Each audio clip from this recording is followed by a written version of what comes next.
je suis Clémence Grillon, je suis iconographe. Ça va faire 10 ans que je fais ce métier.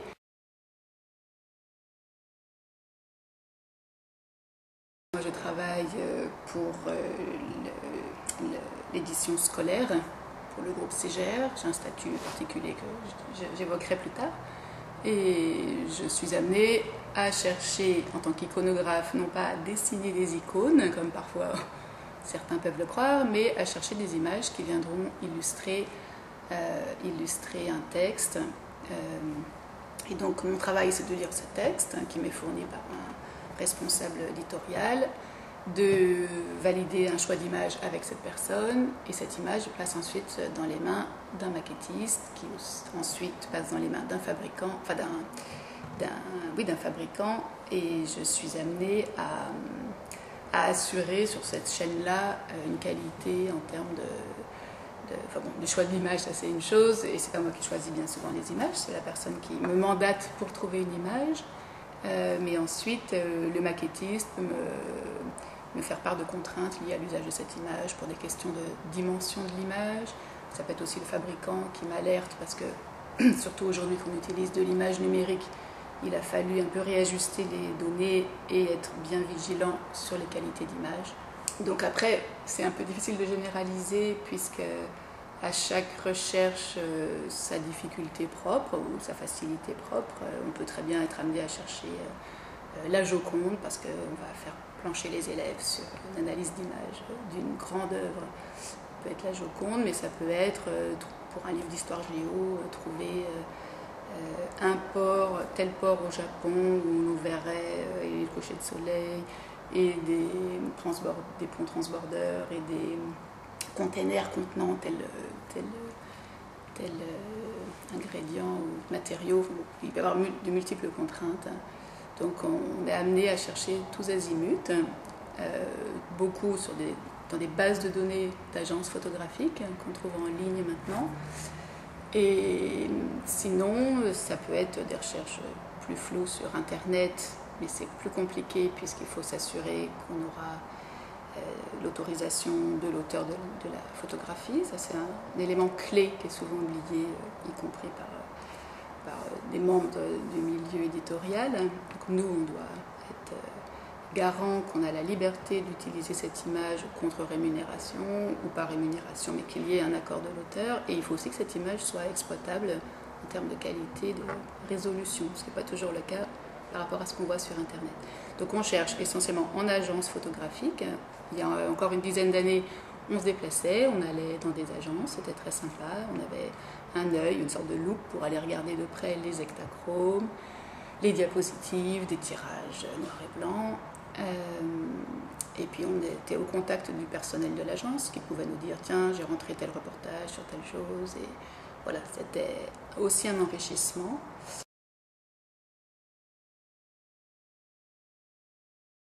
Comment je suis arrivée là? Évidemment, je ne connaissais pas ce métier jusqu'à l'adolescence. Je pense que j'en ai entendu parler par peut-être bien ma grand-mère qui m'a dit ah, mais tu sais, un tel, il connaît voilà, sa fille qui, tu vois, elle cherche des images comme là dans cette revue. Et ça m'a surpris. Je me suis dit, mais c'est génial d'avoir la possibilité de proposer des images que d'autres vont regarder et peut-être apprécier. Et bon, c'est pas ça qui m'a dicté dans mes choix d'études au niveau secondaire. Après le baccalauréat, je me suis inscrite en faculté et j'ai suivi un cursus qui mêlait histoire de l'art et à l'époque ça s'appelait études cinématographiques et audiovisuelles. J'étais plutôt intéressée par l'image animée. Mais c'était un double cursus qui intégrait l'histoire de l'art et j'ai finalement poursuivi en histoire de l'art, que j'ai un peu découvert à ce moment-là. Je me suis mise à apprécier en suivant le cursus de l'école du Louvre, le premier cycle et le deuxième cycle, qui aurait dû m'amener plutôt à fréquenter des musées, mais travailler peut-être dans un musée, mais j'avais quand même en tête à ce moment-là ce métier. J'ai suivi le cursus, au sein de l'école du Louvre, cette formation, j'ai suivi comme cours de spécialisation qu'on appelle cours organique, un cours d'histoire de la photographie, qui était exercé, enseigné par un homme très bon passeur et qui faisait bien apprécier ce médium. Après l'école du Louvre, j'ai fait un stage, j'ai été stagiaire dans 2 maisons d'édition. D'abord chez Nathan, pendant au moins 2-3 mois. Et j'ai commencé en étant iconographe, en étant stagiaire, en aidant l'iconographe de la nouvelle revue pédagogique. Et puis voilà, ça se passait bien. Ensuite, j'ai enchaîné avec un stage aux éditions Gallimard pour la collection Découverte Gallimard. Et c'était un autre univers, une autre façon de considérer l'image. Et ça m'a ouvert les esprits et permis d'apprécier aussi un univers où l'image était primordiale et à apprécier sa juste valeur. Donc voilà, j'ai été aussi heureuse dans ce bain-là. Et pour la suite, j'ai poursuivi comme iconographe pour la NRP, Nouvelle Revue Pédagogique. Et donc là, j'ai eu un statut de travailleur à domicile, une forme de salariat. Et je me suis inscrite parallèlement en indépendant pour pouvoir continuer ce métier auprès des éditions Gallimard, de la collection Découverte Gallimard. Là, aujourd'hui, je travaille plutôt dans le scolaire pour le groupe Ségère.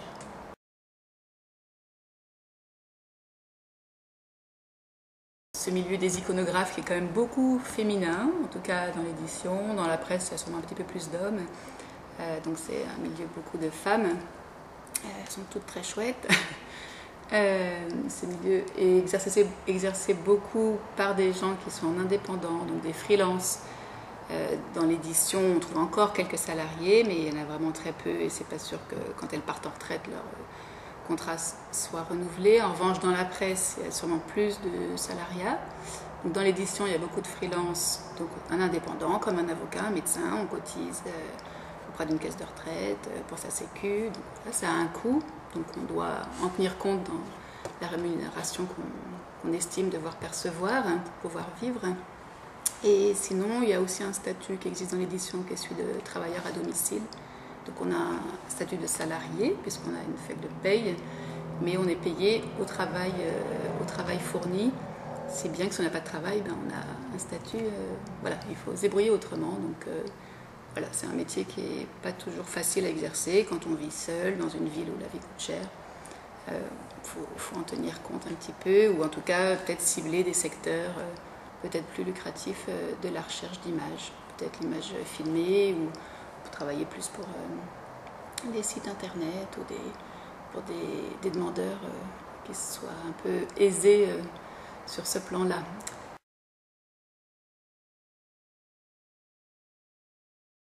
On peut être amené à regarder des catalogues de livres en tout genre. Il faut être documentaliste à la base, mais intéressé par l'image. Donc plus grande sera notre culture générale, plus à l'aise on sera pour faire la recherche. Et donc ça, il n'y a pas forcément de cursus privilégié pour ça. Et il y a des gens qui ne sont pas iconographes et qui seraient sûrement de très bons iconographes. Donc on est en général assez humble dans ce métier. Tout ce qu'on peut savoir, c'est ce qui nous rend a priori incontournable, mais pas toujours. C'est qu'on a une connaissance déjà une connaissance concernant le droit d'exploitation de l'image. Donc on est capable de dire à l'éditeur, ça peut prendre cette image de Robert Koudelka, qui est représenté par l'agence Magnum, mais interdiction de recadrer, ou si on veut recadrer sur la tête d'un tel, il faut demander l'autorisation à l'agence qui demande au photographe. Et puis on va devoir payer, on peut savoir que c'est un certain coût, on connaît un petit peu l'ordre de prix des agences. Donc on doit répercuter ça à notre mandataire, sinon après il peut y avoir des mauvaises surprises. Donc c'est beaucoup d'échanges et on a parfois du mal à échanger autant qu'on veut, puisque les délais sont quand même toujours plus courts depuis que tout est un petit peu informatisé.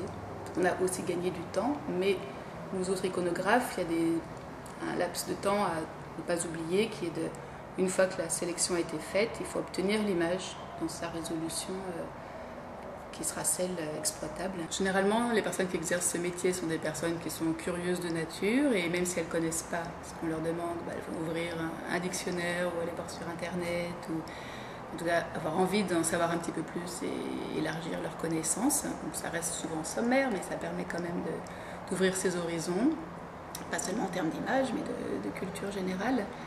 Et donc avoir l'esprit curieux, c'est évidemment un peu la condition pour être intéressé par ce métier-là. Aimer le contact avec autrui et passer des coups de fil à des gens qu'on ne connaît pas et essayer d'établir une relation de confiance pour expliquer ce qui nous amène et l'usage qu'on fera potentiel l'usage de ces images. Et par ailleurs, si on a la chance de pouvoir travailler à un endroit où il y a un service iconographique, c'est-à-dire un endroit où on est plusieurs à exercer le même métier, bah c'est un enrichissement fort précieux parce qu'on peut dire qui sait où je peux trouver ça, qui a un nom de photographe bulgare à me donner, pour qu'au moins par ce photographe on peut trouver un nom d'agence. Voilà, on va parfois 10 fois plus vite qu'en tâtonnant chez soi tout seul et en s'arrachant les cheveux. Et puis aussi, c'est une histoire de communication avec la personne qui nous donne le travail, puisqu'il faut bien comprendre ce qu'elle souhaite de nous, ce qu'elle attend de nous, bien comprendre le destinataire de l'image, de savoir qui est derrière cette demande finale, parce que si on s'adresse à des élèves de 6e, à des professionnels d'un certain secteur industriel, voilà, ce ne sera pas la même image et il faut que nous, on arrive à se mettre dans cet esprit-là.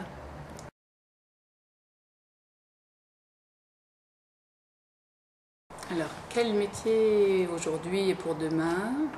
C'est un métier qui continuera d'exister toujours, car on a toujours besoin d'images, il y aura toujours un besoin, et notamment un besoin en termes d'images animées. Si je parle pour ce que je connais, à savoir le scolaire, là maintenant, ça arrive assez régulièrement qu'on cherche à montrer aux élèves des images d'archives filmées, et dans ce cas, il faut qu'il y ait une recherche qui se fasse. Et ça a toujours existé, ce métier-là, qu'on appelait plutôt recherchiste.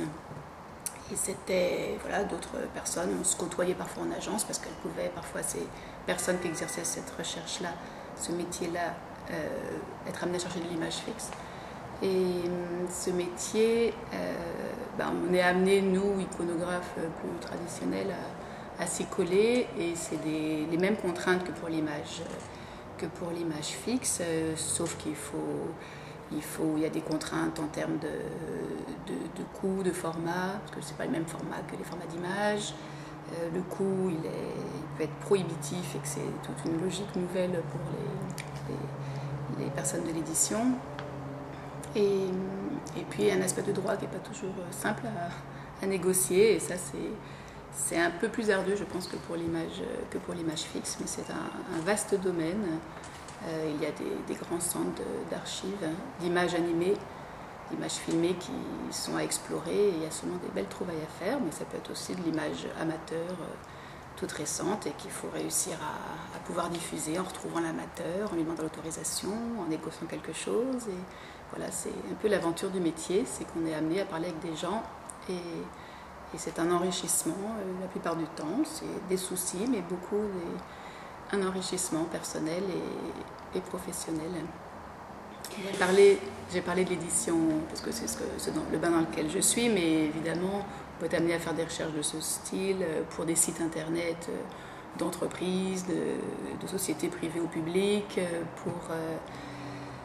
pour des DVD, enfin il y a des supports évidemment variés et multiples, donc c'est des univers que je ne connais pas, mais qui existent, et ce sont des choses à prospecter, à explorer.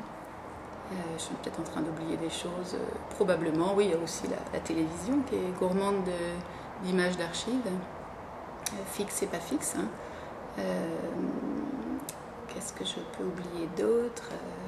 Même dans le cinéma, ça arrive qu'il y ait dans des films, dans les documentaires qui sont diffusés sous forme cinéma, qu'il y ait des recherches à faire. Voilà.